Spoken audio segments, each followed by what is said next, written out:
everybody. It's Rebecca. Sorry we're a little late. We're here, as you can tell, in a smoky bar in the deep south in a jukebox. No, just kidding. On my house on this island in Puget Sound, the light has just begun pouring in when we usually have gray, overcast, low cloud cover. Today it's decided to be really sunny. So I hope you can see me well enough in this angelic glow, and I will try to do well by you. Thank you so much. And thanks, Rebecca. Good afternoon, everyone.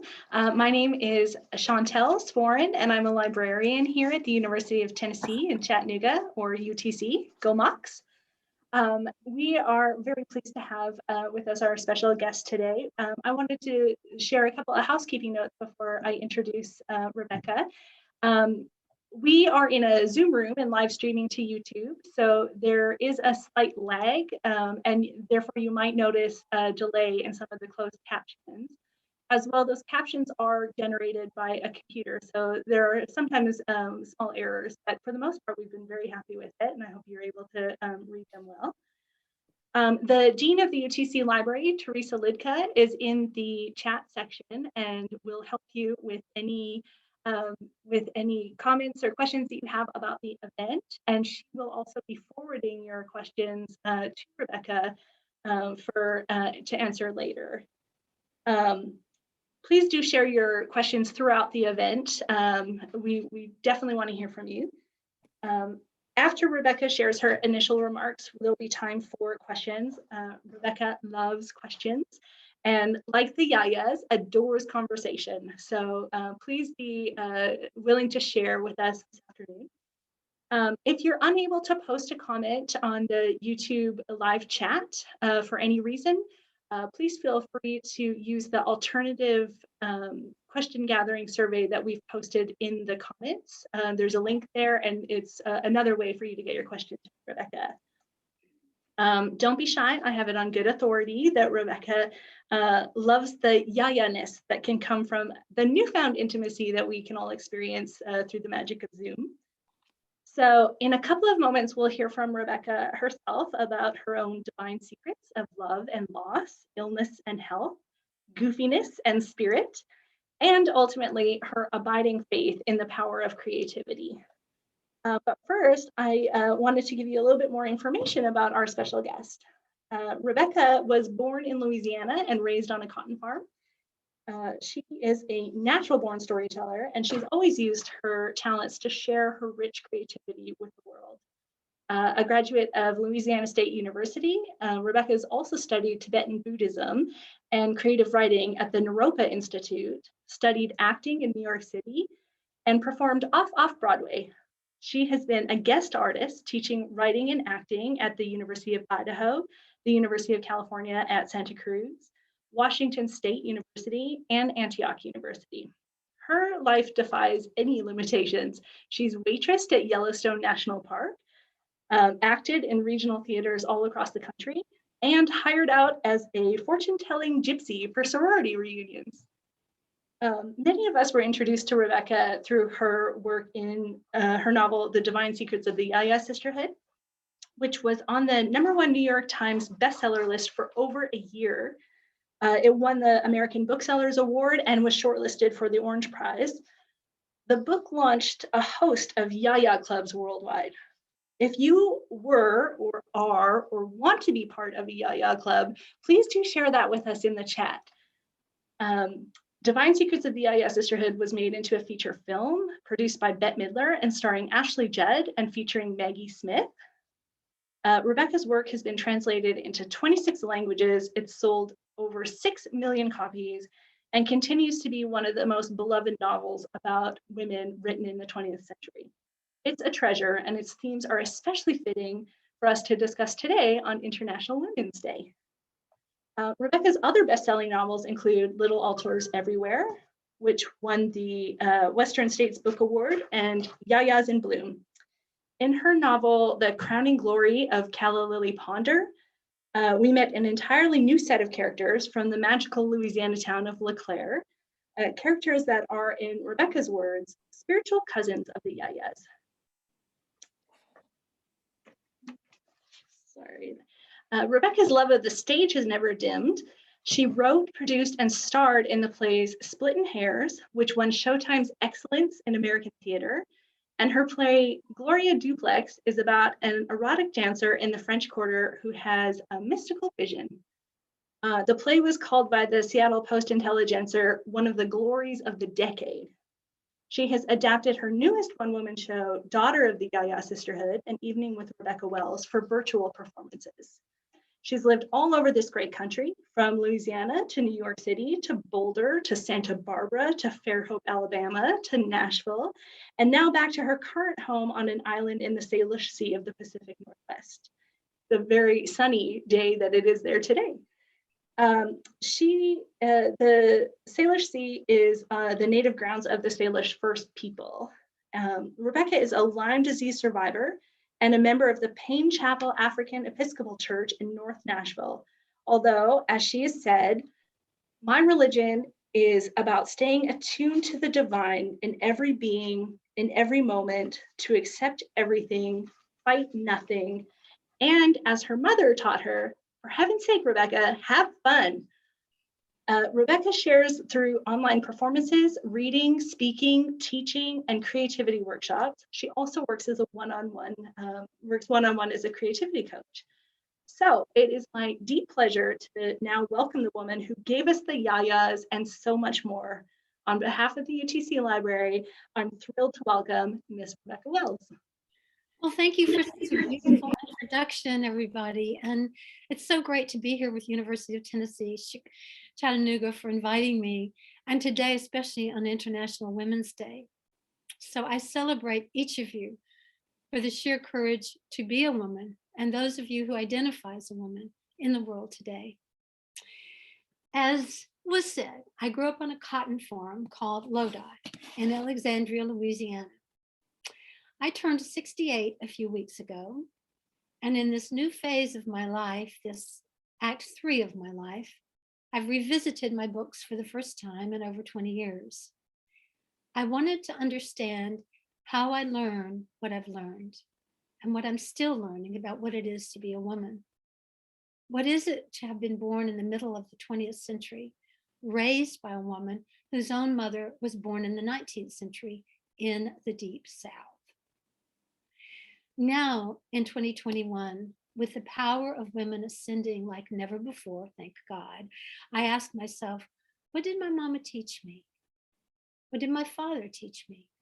What did I learn from the African Americans whose lives were so closely linked to mine and my family's?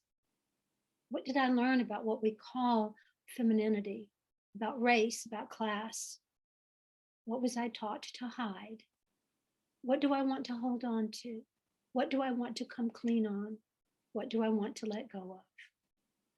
And finally, what do I want to leave behind when Act 3 of my life has its curtain drop?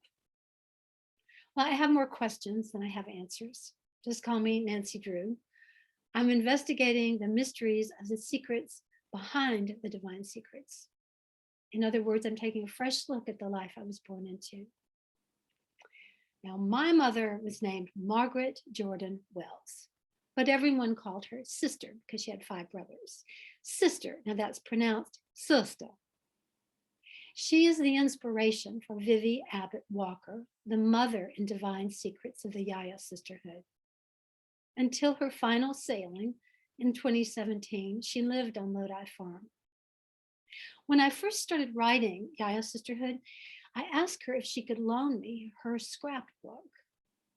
Mama granted me her request, and she sent her scrapbook through the US mail, book rate. Not FedEx, not priority, just plain old book rate. Inside the package was a note written in her penmanship, which has always looked like the letters are being blown right across the page. Her instructions read, "Treat this book with care and give it back to me when you're finished." On the first page of the scrapbook, she had inscribed circa 1941 in kind of a Chinese-y looking script, "My any and everything." And the scrapbook brims with letters, telegrams, corsages, dance cards, and tons of photos of my mother and her girlfriends. When I was writing Yaya Sisterhood, Mama's scrapbook became kind of a Bible. Now, these days, it sits in my living room next to a framed photo of her pregnant out to here with me, drinking one hand, cigarette in the other, her head leaned back, laughing. I can feel Mama rays emanating from the scrapbook. And on some days, these rays are comforting. Other days, not so much. My mother, perhaps like all our mothers, was a mixed gift pack. And when I was growing up, there was the golden rule, and then there were Mama's 5 rules. Number 1, ask God for help. 2, be loyal to your friends. 3, laugh till you pee in your pants. 4, to thine own self be true. And 5, shit on the rest of them if they don't like it. Now, taking a cue from Mr. Rogers, I'm going to ask you to take a moment now to picture the women in your life who have loved you into loving, who have loved you into being, whose support, acceptance, and inspiration has helped mold you into the woman you are today. I want to close our eyes and keep an ear out for the voices within our voices and invite them to be with us today. So let's just take a minute and let those women come into our hearts.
Okay.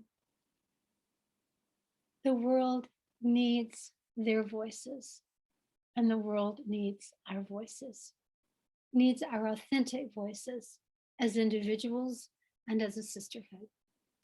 We have the same spark of divinity that inspired the Yayas in their healthiest moments.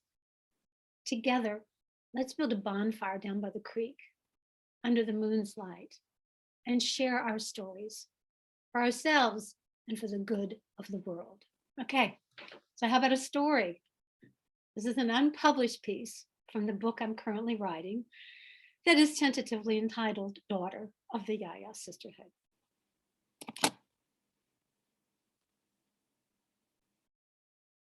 No more y'all. Cicely Walker, daughter of Vivi Abbott Walker, queen of the Yayas of Thornton, Louisiana, had finally gotten herself to New York City to become a legendary actress. She brought with her a futon, a bicycle, and a heart full of longing. Her hair was long and red. Her body was fit from swimming 3 miles a day. And around her neck, she wore an Our Lady of Guadalupe medal that her mother Vivi had given her on her 12th birthday.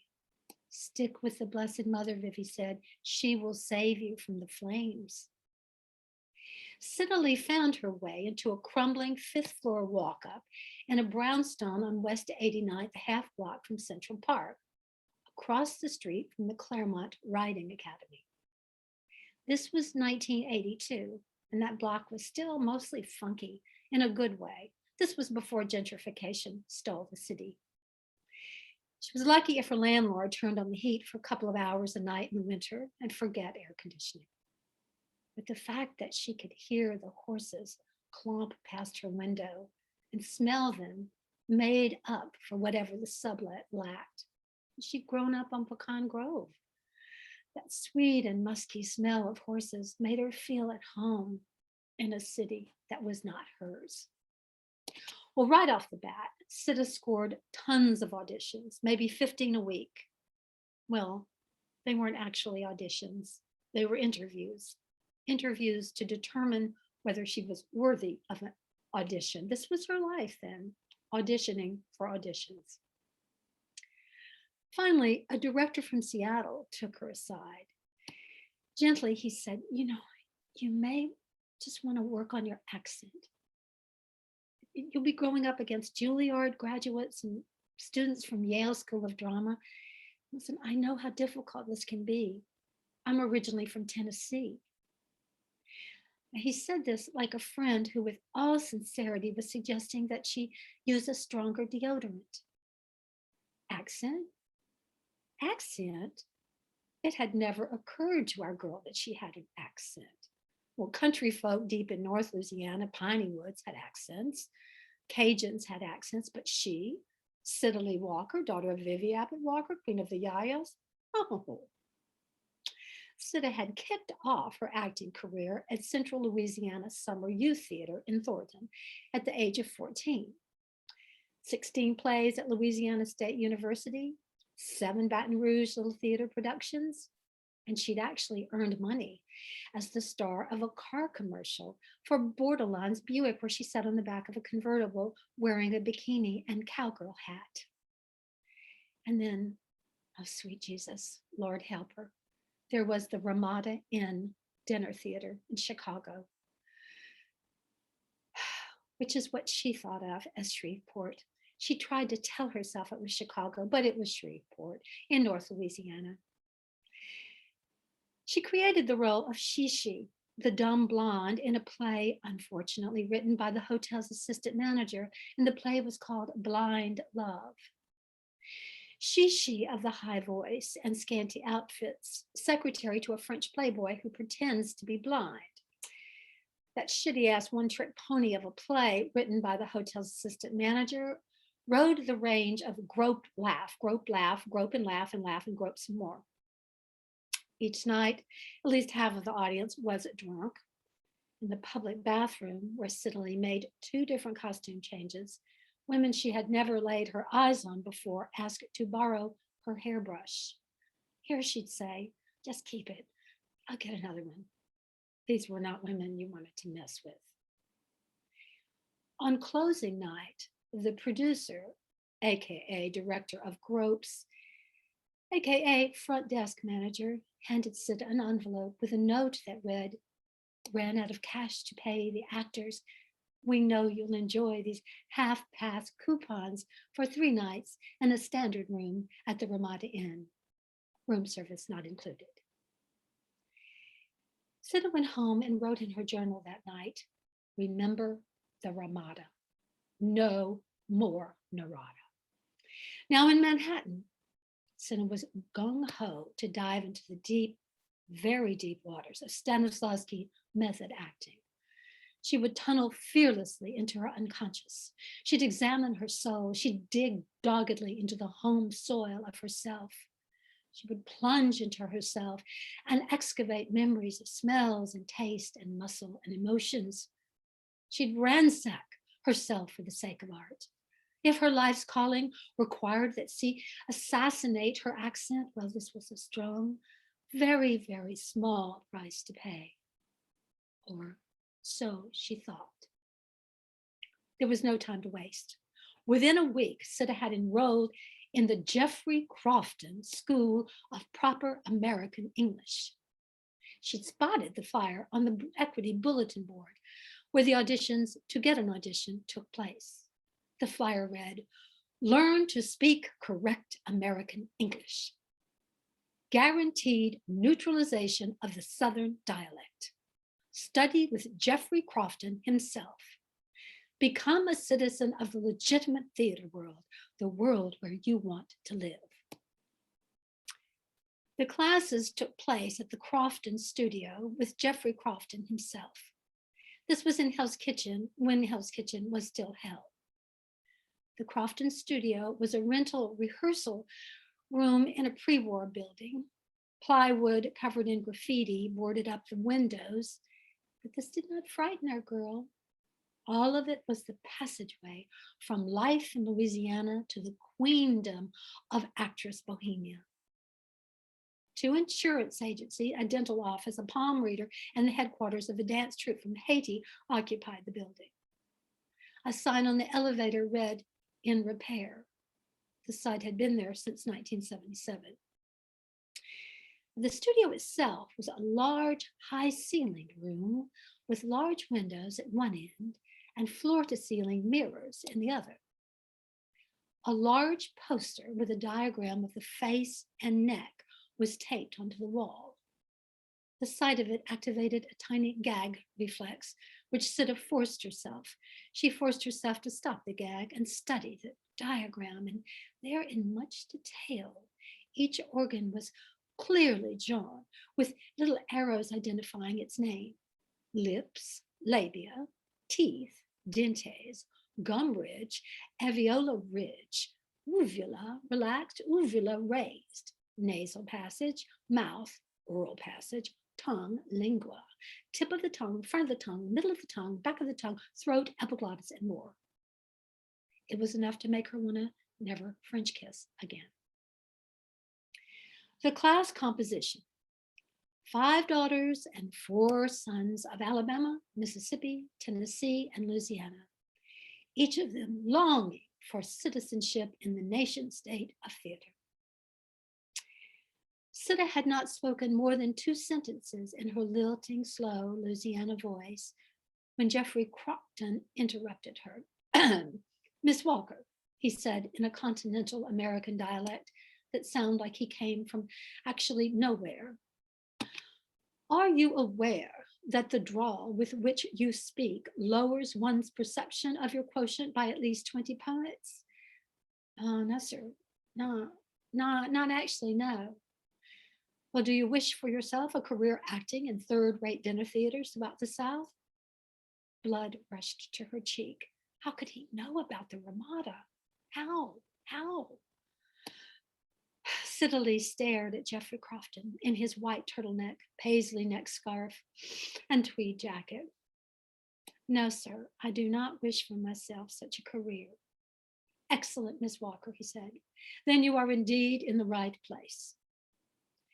Jeffrey Crofton reached into her pocket, pulled out a cigarette holder, and inserted a cigarette that would remain unlit. He raised it to his mouth and inhaled deeply. Then he exhaled and gave a tight little smile. "Furthermore, Miss Walker, there is no need to address me as sir. There is only the need to pronounce the word sir as it is meant to be pronounced. Sir, not sir, sir, Well, with all respect, Mr. Crofton, there is no need to address me as Miss. Please call me Ms." He ignored her and clapped his hands 3 times. "Écoutez-moi, aspiring actors and actresses," Jeffrey Crofton instructed his learners, pausing for a moment to admire the sound of his voice. "As I was about to say before Miss Southern Gloria Steinem interrupted, I call you aspiring actors because you will never become real actors until you have eradicated your below the Mason-Dixon line diction." His italics were mosquitoes. She wanted to swat them away. "Someday," Jeffrey Crofton continued, "as you stand in the wings of a great theater, preparing for your entrance, you will thank me. Why? Because I will teach you to pronounce the ing in the word walking. I will teach you to say goodbye rather than goodbye. I will teach you how to say wasn't rather than wasn't. I will teach you how to say I'm going rather than I'm a go. And finally, I will teach you how to say no, I will stay rather than namaste. And when you leave my class, you will hold your heads high, able to say, I'm going into the theater rather than I'm fixing to go into the theater. Let us now begin by considering the most egregious example of the Southern region's fouling of our oral sensibility, gliding into diphthongs where none exist. Wait a minute. Siddle looked in at surprise. Diphthongs? Was this man getting fresh? He continued, is there one among you who can provide us with the definition of the word diphthong? The students stared at their feet. They had absolutely no idea what he was talking about. I expected as much, Geoffrey Crofton said. Allow me to enlighten you. A diphthong is a complex speech vowel sound which begins with one sound and gradually changes to another within the same syllable. The Southerner pulls diphthongs out of thin air and inserts them into words, thus bastardizing them with beyond recognition. The word sit becomes sid. The Southerner does not wear a hat, she wears a hat. She does not talk, she talks. She does not stay calm, she stays calm. Geoffrey Crofton took a drag off of his unlit cigarette. He stared accusingly at the students. Can you hear the difference? The students leaned in. They were fixing to try and understand. To add insult to injury, Geoffrey continued, when a diphthong is indeed present, the Southerner entirely ignores it. Thus, the word boiled becomes bald. Goodbye, as in pie, becomes goodbye. He says that, and Southerners say goodbye as though they were irritating and ignoring and trying to imitate the sound of sheep. We call this a lilt truncation, he said. It is also called ignorance. And it is just one of the many assaults against the English language which Southerners commit when they open their mouths to speak. Instead of thought, who does this man think he is? Rex Harrison? Écoutez, students, he said. What does one call the literary form in which you hope to perform? Plays, Citily and her traumatized compatriots responded. No, no, no, Geoffrey Crofton called out. Can you not hear yourselves? The Southern students were shaken. The bouncy Tennessee girl bit off a fingernail. Sweat beads broke out on the Alabama boy's forehead. Citily began to feel uncharitable thoughts toward Geoffrey Crofton. Of course you cannot hear yourselves, Geoffrey continued. Not yet, but you will. That is my promise to you. Please, listen carefully. You do not aspire to perform in plays. The word is play. One and only one syllable. Répétez, play, play, as in lay. Try it again, please, class, try it again. Stop throwing in French words, said a thought, stop it now.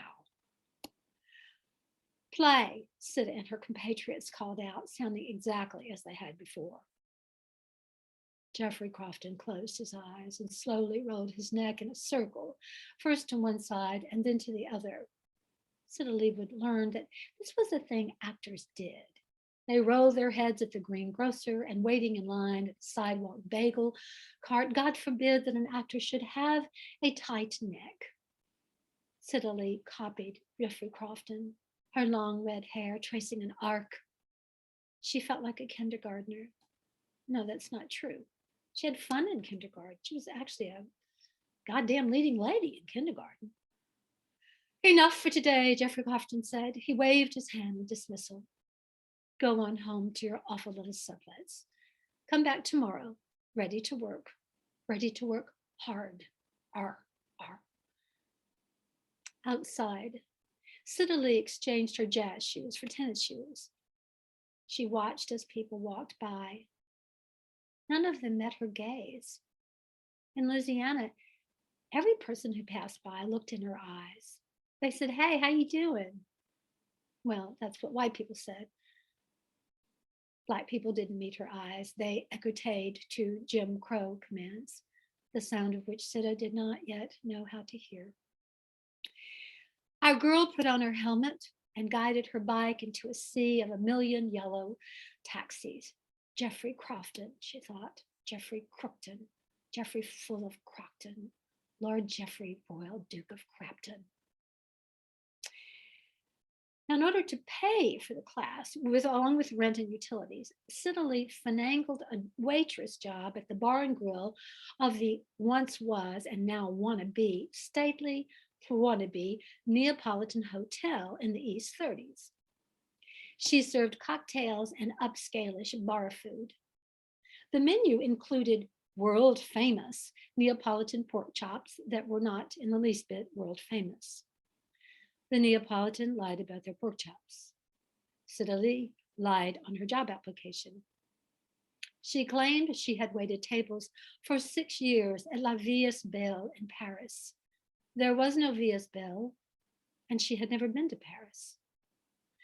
And the Neapolitan forced our girl to wear a two-piece brown and beige uniform made of only your finest polyester. The skirt was short and tight, and the puffy-sleeved, low-cut blouse had the Neapolitan stitched across the front. Above her pocket was a name tag. She had insisted that her full name be used, Siddeley Walker. She just never knew when a producer might come in and Lana Turner her right onto Broadway. The servers at the Neapolitan were forbidden to use the word waiter or waitresses. To appear non-sexist, the Neapolitan referred to its servers as waitrons.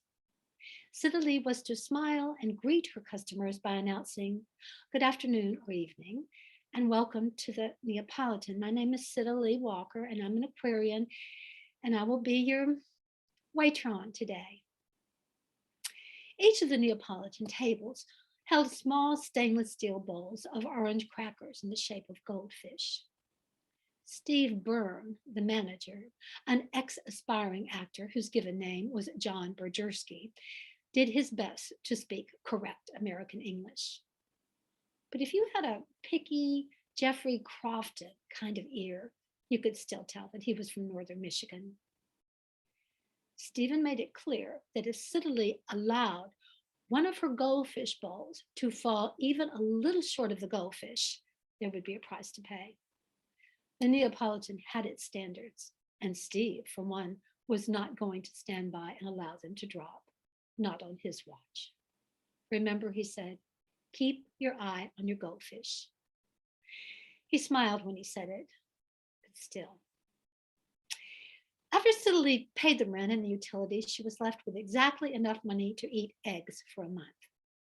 Hard-boiled eggs. No, hard-boiled eggs. Hard-boiled eggs. She supplemented her diet with stolen Neapolitan delicacies. She'd place orders for 3 club sandwiches rather than the one that had been ordered. She'd stuff the extras into her backpack, and back at her sublet, she, a new devout vegetarian, would remove the bacon, and one sandwich she'd eat and she'd save the other for the next day. Sometimes she was only able to snatch handfuls of saltine crackers, and back at the sublet, she'd smear them with ketchup, sit on the windowsill of her sublet, listen to All Things Considered, and pretend her life was a grand opera.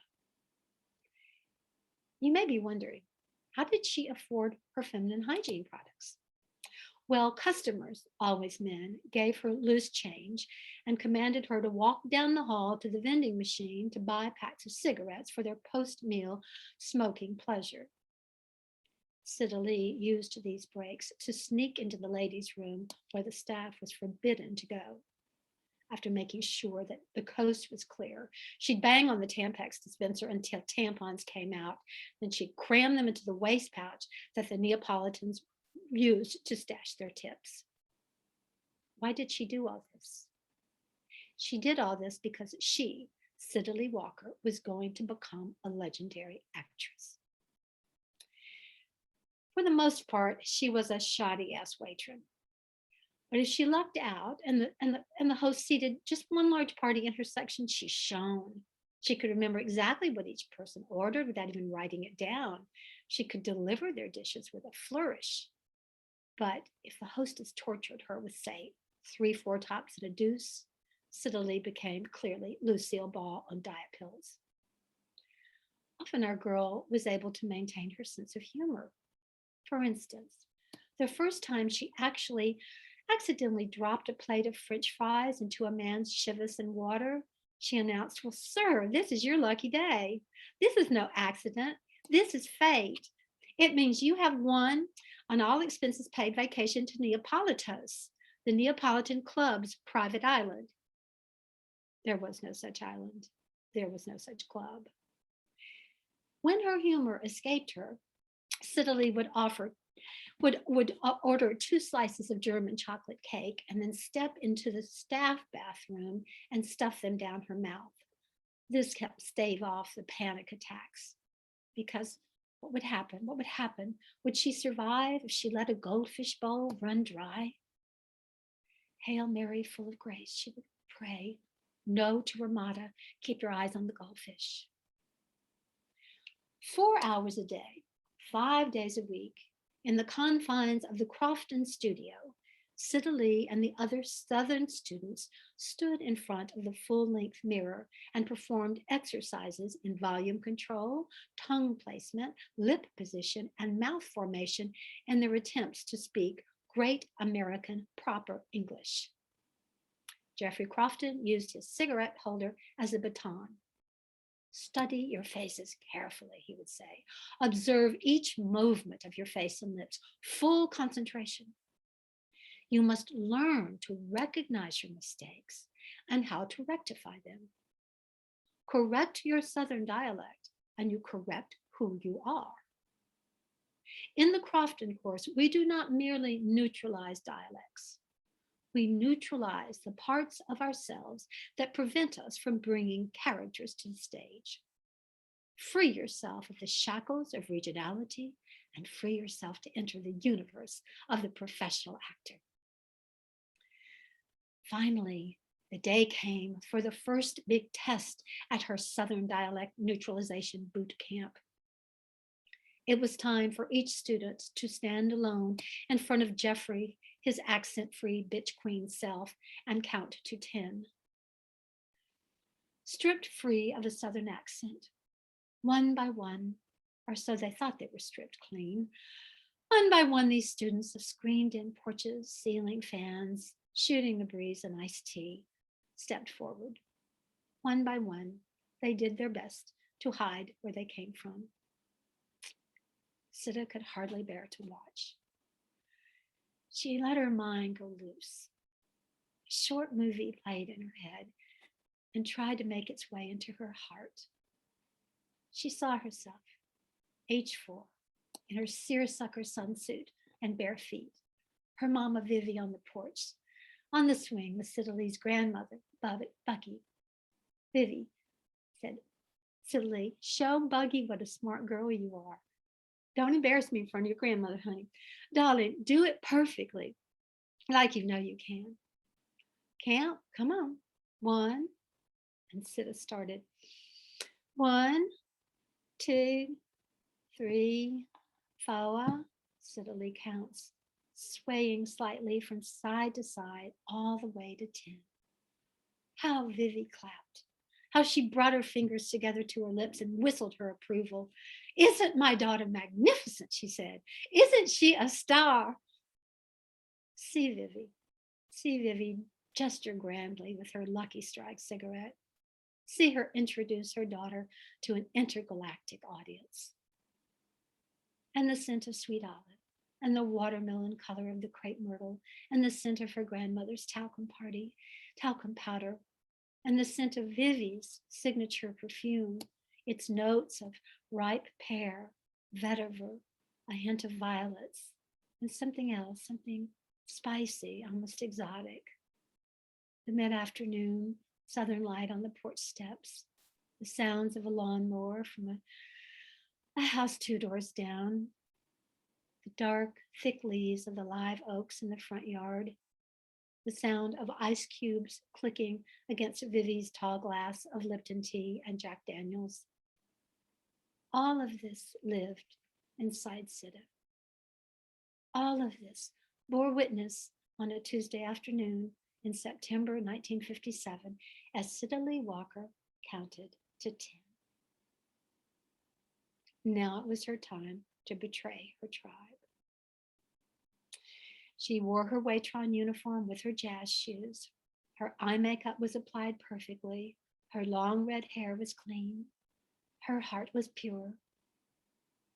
Each night she had lain on her futon in her ex-boyfriend's t-shirt, her toenails painted coral, her hair up in a Pebbles flintstone. On those nights on the small island of Manhattan, Citely held a mirror in front of her face and practiced once again to count to 10. Now, today, she would graduate from aspiring actor to actor. She was ready to be a noun without a modifier. Citely looked up at Geoffrey Crofton and gave him her famous Louisiana smile. He looked at her and did not return his tight-lipped, who knows where from, Geoffrey Crofton smile.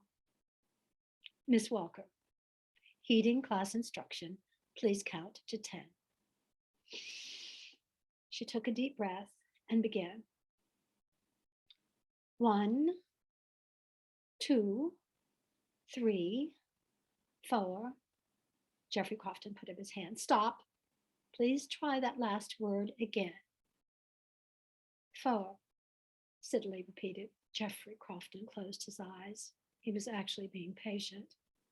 4, he corrected her, and stepped forward to pinch Sidley's lips into a Yankee formation. Comme ça, he said, like so. Her lips stung where he had touched them. Her heart beat faster.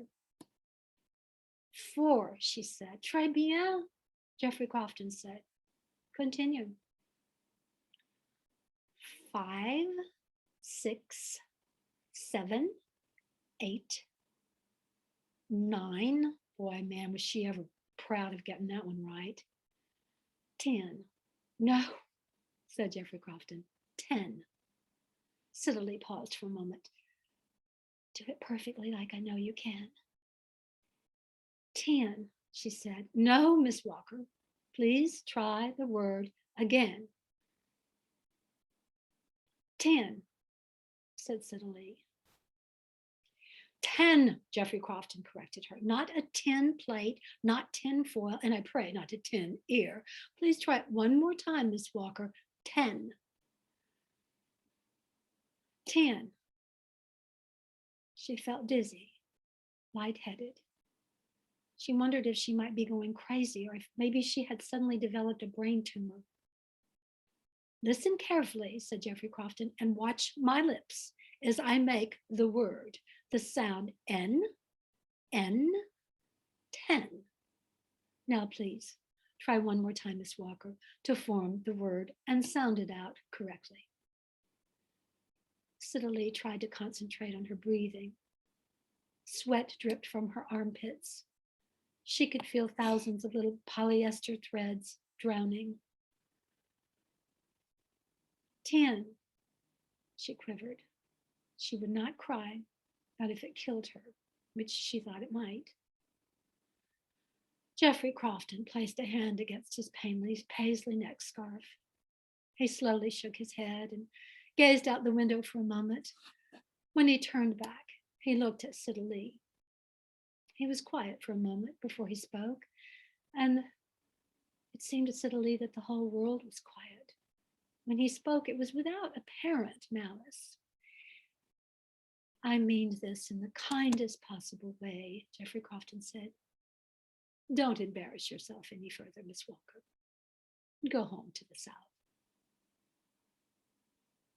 Sidley, porous, absorbed the words. And then, as though it had never left, the stain of shame returned center stage. Sidley, first grade, wetting herself on her first sleepover. Sidley, 1969, homecoming dance, menstrual blood breaking free onto her white satin semi-formal.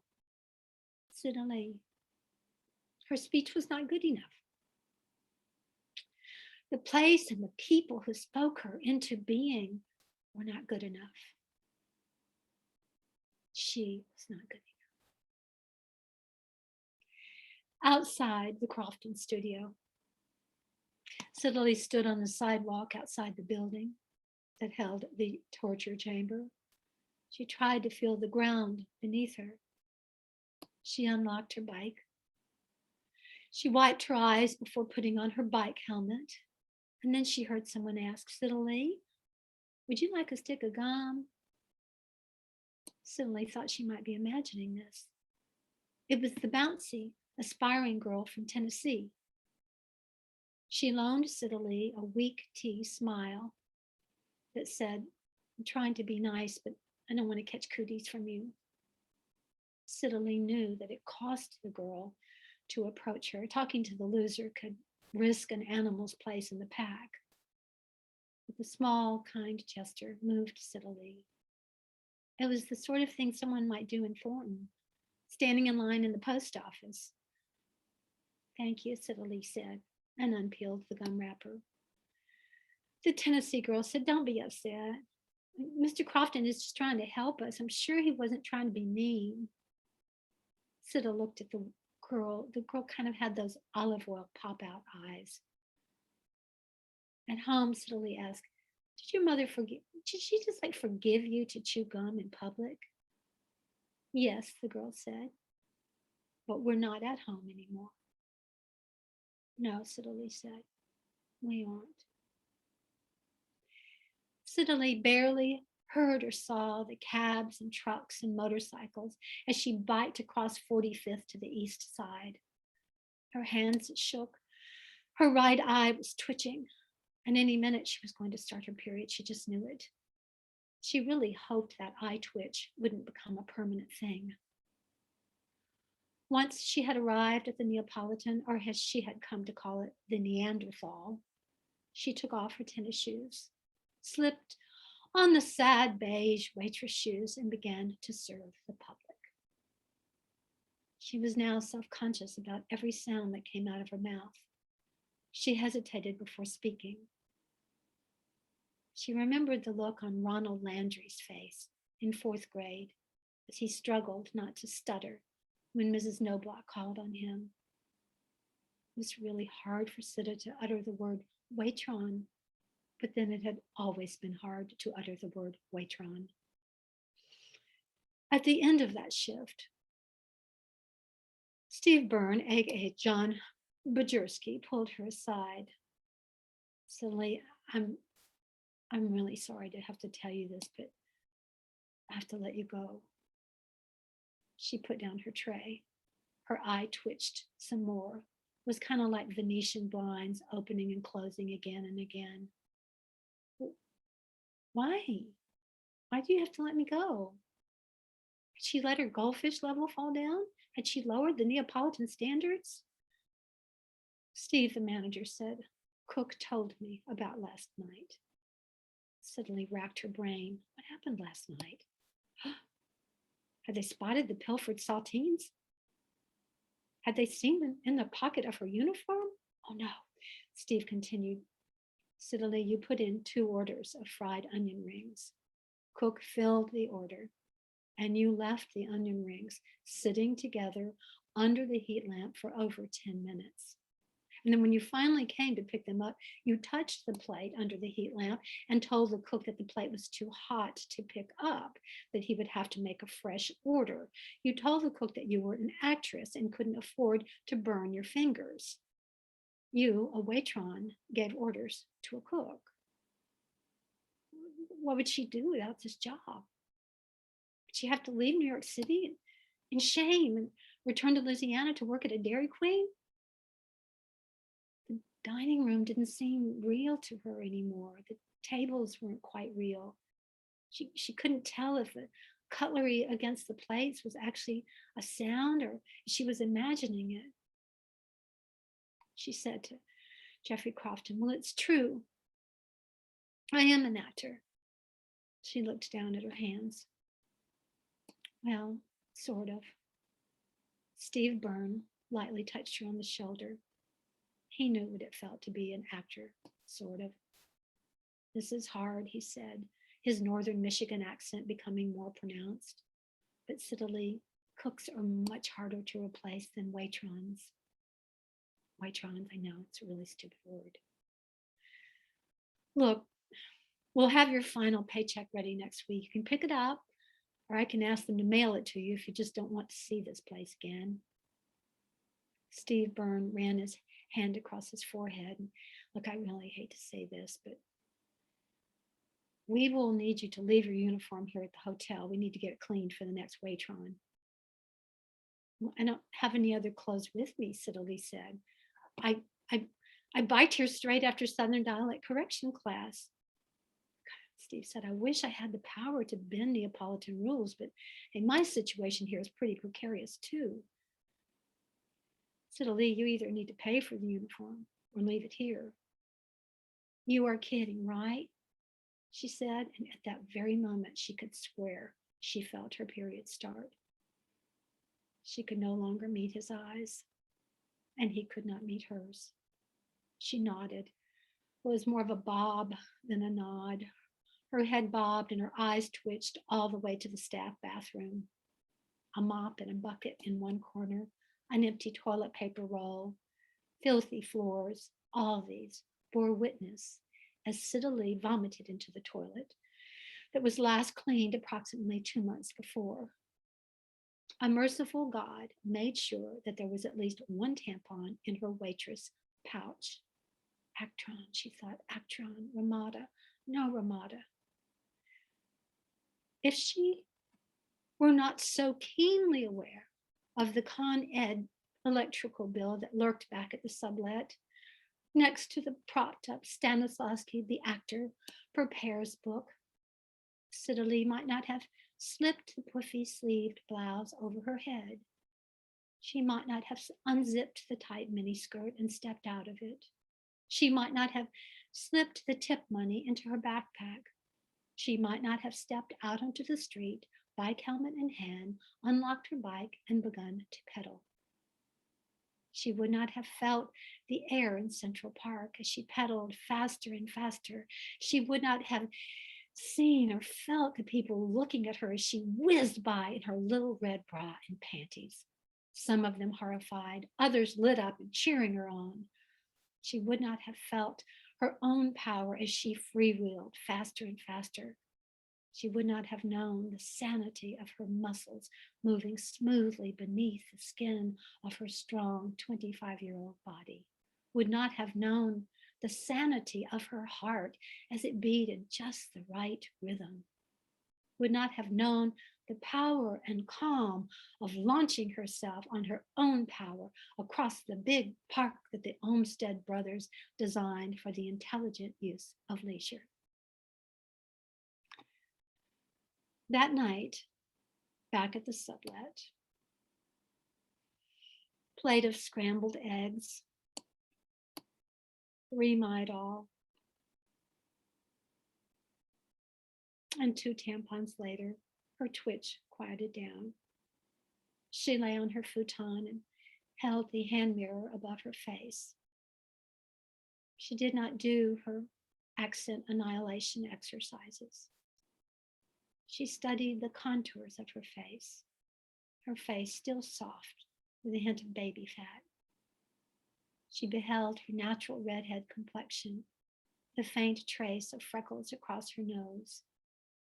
She examined her lips, a tiny scar on the lower left, where she'd rounded the corner of the house at Pecan Grove, running too fast on her 5-year-old legs and smacked into the edge of a wheelbarrow. The scar was a slight pucker, visibly only if you were close enough to kiss her. Sidley looked at her hazel eyes, still bloodshot from crying. She recognized her mother's forehead, her father's eyes, and she thought she saw her twin's mouth. Sidley repeated the affirmation that was taped on the bathroom mirror. I love and accept myself exactly as I am. I love and I accept myself exactly as I am. I love and I accept myself exactly as I am. But she did not accept herself. She worried that she had used up all the perkiness that was crucial to hide her brokenness, like it was a checking account that she had overdrawn. Finally, she fell asleep, worn out. The hand mirror fell to her side. And that night, Sidley dreamed that she did not know where she came from. She was alive, but she had no idea of how she came to be. There was no hint of her hair. There was no hint of how she landed in her particular body. No accounting for the color of her hair, her short legs, her long torso. There were no stories, no sounds in stories, no songs, no mother, no father, no brothers, no sister, no grandparents, no bayous, no crawfish, no etouffee, no Garnet River, no pecan grove, no yayas, no fiddle music, or her grandparents' backyard on Sunday afternoons, no fig preserves, no y'all. In the dream, she was an amnesiac. For a single moment, it felt freeing. And then suddenly it was falling and falling and falling, and the falling would never end. There was no ground beneath to catch her fall. All landing targets were neutralized. 1, 2, 3, keep track of your goldfish. 4, 5, 22 million. Ramada, no Ramada, no Ramada, all the way to 10. Tears streamed down her cheeks, hot, like when she was a girl with fever. And at one point in the night, she half woke to the sound of her mother's voice. She dream saw her mother standing at the window of the Stark sublet, gesturing grandly. Behold my divine daughter, Vivi announced to Manhattan. This girl is magnificent. She can say her ABCs. She can ride a bike. She can count all the way to 10. Y'all better get ready, because when this child steps into her light, she is going to own this whole goddamn city. Do y'all hear me?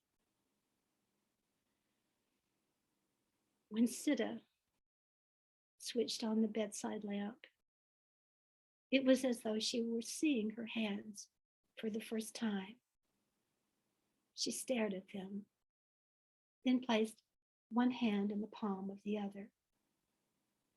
The hands of a legendary actress, she thought. And then she thought, my hands, my very own Louisiana hands.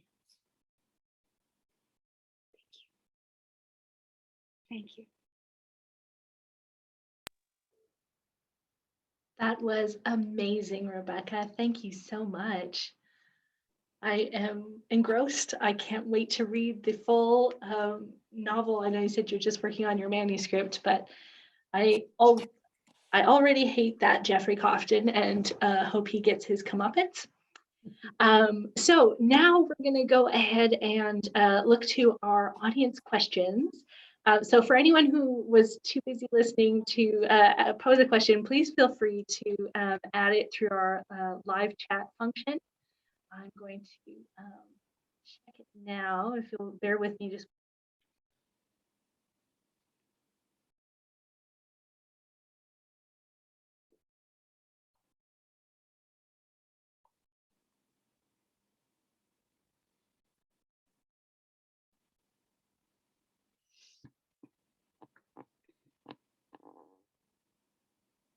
I hope y'all ask questions. I love to talk. Can you hear me now? I can. Well, and as expected, there are a lot of "I love that," "I love you" comments in the YouTube chat. But we'll go ahead. We had an alternative way to ask questions as well. And again, everyone, please do feel free to chat your questions now. Well, I'll start with the question. Do you have a question from the gang here today yet? Not yet. No. If there was one that you wanted to, I'll start with a question. I dedicated this reading to my mama. As I said, she was a mixed gift pack. She loved her bourbon, and she loved me too. But there was some collateral damage. And I kind of think that I could have funded a small third world island nation with the amount of money that was spent on therapy. And well, I think we all have kind of mixed gift packs. And what I'm really curious about is, I'd love to hear about some of the women who you brought into your heart when we did that little meditation beforehand. Does anybody want to share? I'd love to meet those women. Yes, let me check the. Oh, yeah, we do.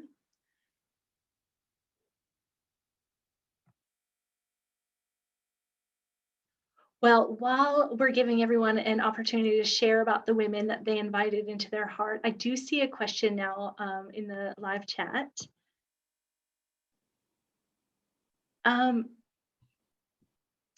One of our students has asked, how can I develop creativity, express my ideas when it's hard to express them? And I suspect that's a pretty common question that plagues would-be writers. Have you had any experience? Do you have any tips for Yes, those? I think that for me, the first thing is to listen closely to my story, to kind of be very polite to it, to ask what wants to be told, and to treat it gently, and to tell myself that it has validity, to know that this happened, this was real, and it matters. I think we live in a world, and especially some of those who experience the cult of Southern ladyhood, as I did, in such a way that I really wasn't raised to tell my story. I was raised to entertain, and I was raised to be an object of desire for men, and to basically set up the questions for men to tell their stories. And I was really good at it. Um, it became a whole different experience for me to validate and tell my own stories. I think one of the other things that happens is being with women and sharing stories and learning to listen and to share and to just really kind of crowd away the voices that tell us our stories don't have meaning. They do, and the world needs them. I think the other thing is discipline. It's just waking up in the morning and leaving a little time each day to write down in our journals or wherever what's going on right now, today, this Monday, this International Women's Day, where women all over the world are being celebrated, and where we know that celebration is mixed also with a lot of torture and a lot of disregard. And to sense ourselves in that sisterhood, in a sisterhood that needs our voices and that needs our holding one another's hands. I'm also a believer that there is a divine mother presence, and I call on her to ask me for help, to ask her for help, to ask for courage. It doesn't really matter what religion I think you have, or even if you ever have one, but I believe there's a strong feminine presence that looks after us. And if you look at my books again, you can see that every one of them opens with the divine mother, especially Yaya Sisterhood. We see Siddha under the moonlight with the divine lady looking down on her, and it closes when she gets married with the divine feminine swinging on a crescent moon looking down below at Siddha. Those are some of my thoughts. Thank you. That's wonderful. Another question that we're getting from YouTube is whether that experience that you wrote about with Siddha was in any way autobiographical, and relatedly, have you ever been in a position where, especially in acting, where you lost your authentic self? And I think this would be especially pertinent to our graduates from the University of Tennessee in Chattanooga, who may also face that same conundrum, that really difficult decision about, do you stay true to yourself and your home upbringing, or so perhaps you could speak to whether that you've yourself gone through anything like that. Thank you. I really appreciate that question. Well, first of all, the exact story didn't happen to me, but I'm a believer, I'm a writer who believes that all memoir is part fiction and all fiction is part memoir. So I was a young actress in New York City, and I did still have a Southern accent. I didn't take a class with Jeffrey Crofton, although I am sure they existed. And if I had found one and been able to afford it, I probably would have taken it. I was made to feel very ashamed of my Southern accent. I think I'll go into my Southern accent right now. I was made to feel ashamed of it, second rate, and I was treated very much like my intelligent quotient was lower. And I think that's something that exists throughout this country, is the belief that someone with a regional accent, especially the Southern accent, is somehow less than. And I think that what is involved in neutralizing that is neutralizing culture. I'm a great believer in cultural preservation, and that includes accents. Now, I recognize that in the corporate world, this is not respected. And I do know that there are teachers who do teach neutralization for a Southern accent in the corporate world. I just really think that's abysmal. I think it's condescending. And what happened for me is that I realized I didn't want anymore to have to lose my Southern accent. I didn't want to wait for directors to direct me or to cast me in plays. And so I wrote my first one-woman show. Basically, I think that the sort of the degradation I felt at people looking down at my regionality and my Southern accent was in a way a kind of a bottom that helped me go down and claim my Southernness and claim my own voice. And once I did that, I feel like I stepped into my own. I can only speak from my own experience, but I think the more that we are authentic with our voices, with our gestures, with our bodies, that the more we are present in the world and the more we actually learn about serving our brothers and sisters. Because more and more, I think that we are really here to serve, and we do it in different ways. And I know that some of us might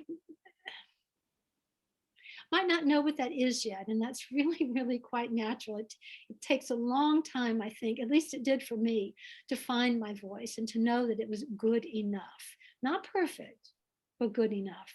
Love that quote, and some of you probably already know it, which is, perfection is the enemy, all that's good. And so I go back and forth these days with students, but I know how to say 10. But you know, when I'm in the right group, I don't want to say 10. I want to say 10. That didn't work 10 cents. So those are some of my thoughts on that. Those are wonderful. And I hope that our students that are watching or might watch later the recording on YouTube can really take that to heart about, you know, it can take a while, and it's okay if you haven't completely figured out how you're going to be your authentic self in this world, because it's an ongoing process. And claiming either your Southernness or whatever your own voice is, I think I really agree, and I appreciate you saying that about it can help to be authentic and present in your world. Again, I'm sure you'll see them later, but there are so many comments on YouTube about how much everyone loved your reading, just loved it. And one question is related to the writing of it, and what space, preferred working space are you in? And that's related to another question we received about how has your process changed, if at all, to write during the pandemic? And has that impacted how you've approached writing over this last year? So if you wouldn't mind sharing some of your process, that would be wonderful. Well, I'll try and be as authentic as I can right here. My process used to be highly, highly disciplined, perhaps bordering on writaholism. When I wrote Yaya's Sisterhood, I went to bed at 7:30 every night, and I woke up at 4:30. And I did that for about 2 years until I got a really big block. And I was up late at night, and I couldn't go to sleep, so I started writing at midnight. And that worked. So I began for a while, then writing from midnight until about 6 in the morning. You can imagine that that did not help my social life or my married life for that matter. After getting Lyme disease, everything shifted. And my life I kind of stepped into a kind of, from the country I'd been in into the country of illness. And during that time, I had signed a big contract for 2 books after the success of Yaya's Sisterhood, and I got very sick. And I don't come from money, and neither did my then husband. So basically, we'd paid taxes and we paid agents on that advance. And I hadn't written the books, we would have lost our house. So I had to write the books. And so my then husband pushed me in a wheelchair to the writing chair and helped me lift into the writing chair. And I wrote what I could. I had trouble then being able to put letters together. My Lyme was neurological Lyme disease, and it went into part of my brain. And I had trouble being able to express in letters what I was thinking. So I began to dictate. And then I had a transcriptionist give me back the manuscript, and I would work from there. It was very, very difficult. And I delivered 2 books that way. And the last period of time, I think, has been about reclaiming my life after illness and after the end of my long marriage. And my writing has been in fits and starts. I don't have first of all, I don't have the stamina I used to have to write 6, 7, 8, 9, 10, 11 hours a day. 2 hours a day I consider a real success. I find that showing up daily, even if it's only for 10 minutes, is better than waiting for a while and showing up for 3, 4, 5 hours. The pandemic, it really didn't, I'm blessed. I'm really one of the privileged ones. It did not change my life a great deal. I live in solitude on a hill, on an island, and I enjoy it. I certainly miss getting together with friends. I'm also very, very conservative about my behavior because of my health history. I found this to be a period of study and of writing, and of not just writing fiction, but writing memoir and looking at how the two relate, and of also trying to let myself go of the idea, the heavy idea that I really need to publish again. I may not decide to. This writing may be for me. I'm not certain. The pandemic has been heartbreaking because I feel the pain of the world. And while I'm in my own sanctuary here that I was given by sheer grace, I know what a privilege it is. I'm aware of the sadness and of the loss in the world. And I think that we are all grieving, and that it's important to remember that there is grief in everything we do. There's some bedrock of grief. And then I found in myself and in my interactions with friends that anything that was already broken, anything that was already hurting from our childhoods or things we hadn't resolved, becomes exacerbated during this period because we feel so vulnerable. And most of us are separated, many of us are separated from people very important to us. So I think it's a time where I have tried to learn to be especially tender with myself. And I see that being expressed in my work. I think that I was revising this piece up to the end, even though I had performed it before, but I found myself having an increased tenderness for Sita Lee. And she is my alter ego. When I was younger, I would always say, no, my books have nothing to do with my life, nothing. But they do. They're not my exact life, but they are they carry some heart truth, but not factual truth.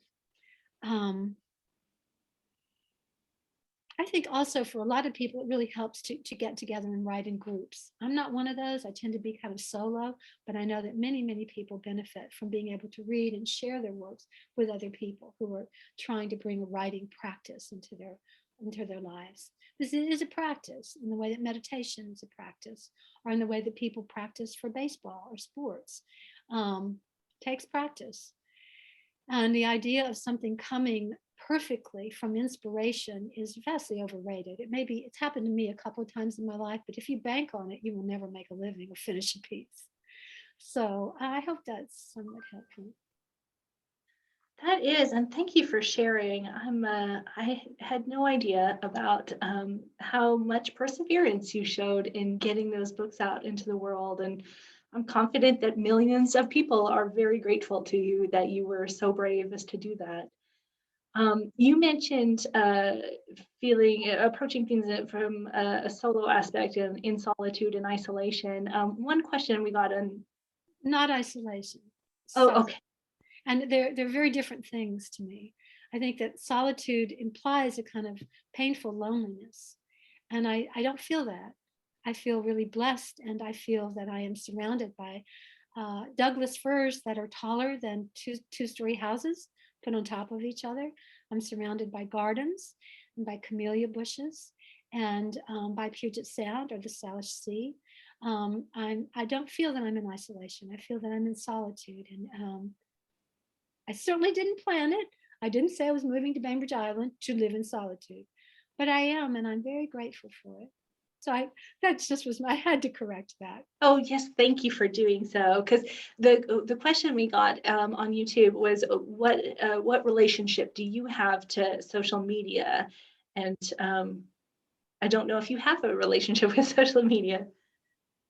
I don't. My relationship is stay away from me, and I'll stay away from you. I recognized when I came here. I came here the day before Washington State's lockdown, and it was really locked down. And I was alone, and the spring was happening all around me, beautifully, lilacs, camellias, um, um, just everything, very, very alive. What did I find myself doing? I found myself in front of the screen, looking up COVID, COVID, politics, COVID, COVID. And finally, I realized, my God, you are going to miss the spring of 2020 if you don't stay away from the screen. I believe we live in a time where one of our biggest challenges, of course, the health crisis, but mixed in with it is the challenge of this technology that is still new. This is a new technology, and we're still trying to adapt to it. And I believe that there is kind of a mass normalization of being addicted, or at least compulsively related to our phones and the internet. And for me, I have found that it gets in the way of direct experience with the world. When I first realized this, I went to a support meeting of other people who recognize that their relationship with technology is not a healthy one. And I thought, well, I'm going to quit. I'm going to quit doing this for a while. I'm going to just back off. And then I thought, I can't do this. I can't not be checking out the number of cases. I can't not be seeing what's happening. And then I went for a walk. And it's like I heard the trees and the clematis and the calla lilies say to me, well, we will help you. We will help you step away from the screen because we want you back. We want you back in the real world. We want you back where the communication, smells, sounds, wind blows, because the world is lonely for you, Rebecca. So I do not connect via social media. I have a landline. I use my cell phone from time to time, although I really like to put it wrapped in a silk cloth underneath a piece of pottery that's in the shape of a rose. I monitor my use of internet and technology closely, and I stay in touch with phone, and I stay in touch with the U.S. Postal Service. And every once in a while, I feel like I might be missing something. Just recently, having been invited to have a vaccine and trying to make whether I would decide about that or not. And I felt like I had to gather all the information that the internet has to offer, which of course is impossible. And I began to realize that every search I did was driven by my prior consumption, because basically they're logarithms that guide me. They're not my specific wonderful brain putting these pieces of information together. I've been tracked with every purchase I make, so that my research somehow influences my future purchasing. I try to do things like call my neighbor and say, what are these birds that are kind of small and brown but have the yellow on their breasts? Like we used to do. What we call someone who knew stuff about birds, or we call someone who really knew about that river. And instead of someone saying, well, ask Siri. Well, I don't know about you guys, but I am sick of Siri. I am just sick of it. I want to talk to people. I want to go to people who I respect and who have over their lives learned. Right now I'm researching flora and fauna in Louisiana. And at first I started on the internet and I just went, forget it. I want to talk to a retired landscape architect friend of mine.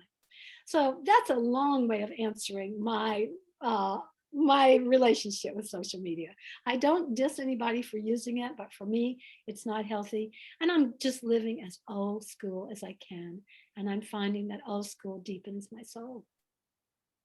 That's wonderful. And it's a good reminder for us all that there are other ways to gather information and to make connections with people. I am very aware of time. I hope we have time for one more question. We have 5 minutes left. Do you have time for one last question? Yes. Great. Well, it might be easy or it might be a loaded question. Do you ever have plans to live in the South again? Well, it's not loaded. It's a very direct question. I moved here from Nashville. I moved back. I lived on this island for many, many, many years, for about 25 years. And then I moved back to the South, to Nashville, for 5 years. And I just moved back here at the beginning of this health crisis. Um, I'm where I want to be. I'm here on this island, and it's simple and it's quiet. And I think this is probably where I'll stay. Well, I love the South, and I will, on some levels, never leave it, right? And it will never leave me, but I probably won't live there again. okay. Thank you. I think that covers most of what. Was there anything else that you wanted to share with our attendees before we let you go? Well, I just want to thank you again for being here. It's lovely to celebrate International Women's Day with you. And it's just lovely to be in a room with so many Southern women. As Chantel mentioned, I'm teaching, and I do some one-on-one coaching and some performing. And that is partly how I fuel connection in my solitude. So if you're interested, you can, Chantel, you can put fields, you can put Divine Ink in the chat if you want, and people can contact me. And also, I love letters. I can't always answer them all, but I would be very touched if any of you wanted to write me letters about your experience in the 60 seconds or however long you decide to spend with that woman who helped speak you into speaking and love you into loving and live you into living. That would be very touching, and I would love to read it. And I encourage you to keep writing about it. And if you don't write, just every once in a while, close your eyes and ask them to come down and help you. So that's all I have to say. Okay, thank you. Well, and we have shared the information about how to contact Rebecca in the comment section, so please do check that out. And just on behalf of the UTC Library and all the attendees watching now and later, I want to say thank you so much, Rebecca, for sharing your divine secrets with us. This was so wonderful. We wish you all divinity and good health. And to everyone watching, and including Rebecca, please remember, be kind and have fun, like Rebecca's mama said. Thanks all. Take good care.